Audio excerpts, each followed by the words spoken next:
जगाला शांतीचा संदेश देणारे भगवान गौतम बुद्ध,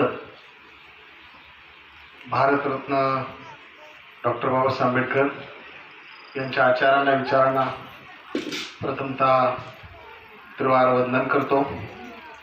या ठिकाणी उपस्थित संघगण यांनाही या ठिकाणी मी वंदन करतो आणि या 2568 जयंतीच्या बुद्ध पौर्णिमेच्या निमित्ताने उपस्थित असलेल्या सर्व या ठिकाणी उपासक उपासिका यांना या ठिकाणी सविनय जय भीम करतो।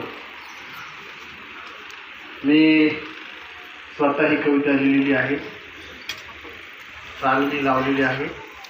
तर वेळेचं बंधन म्हणून या ठिकाणी अध्यक्ष साहेबांनी मला या ठिकाणी वेळ दिलेला आहे।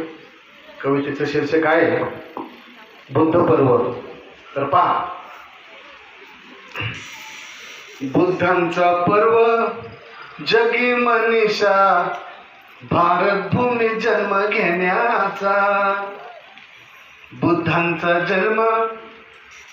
बुद्धांचा पर्व जगी मनीषा, भारत भूमी जन्म घेण्याचा।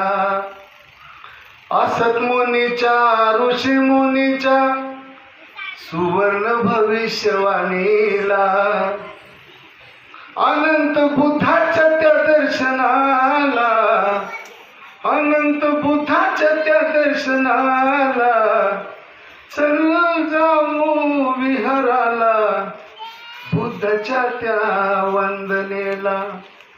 चल जाऊ विहाराला, बुद्धाच्या त्या वंदनेला।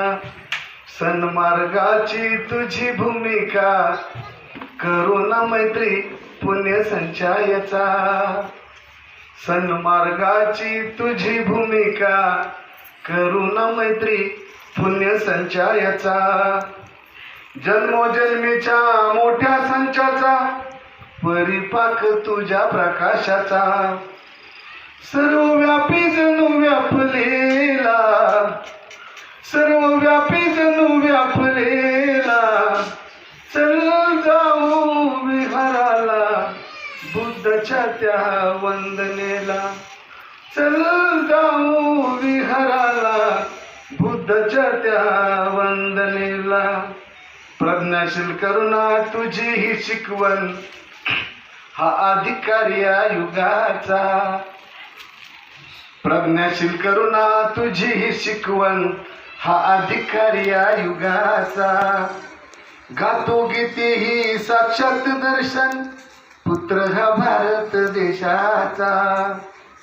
गातो गीते ही साक्षात दर्शन, पुत्र हा भारत देशाचा। करुणेच्या त्या प्रेमवीराला, करुणेच्या त्या प्रेमवीराला। चल जाऊ विहाराला, बुद्धाच्या त्या वंदनेला। चल जाऊ विहाराला, बुद्धाच्या त्या वंदनेला। बुद्धांचा पर्व जगी मनीषा, भारत भूमी जन्म घेण्याचा।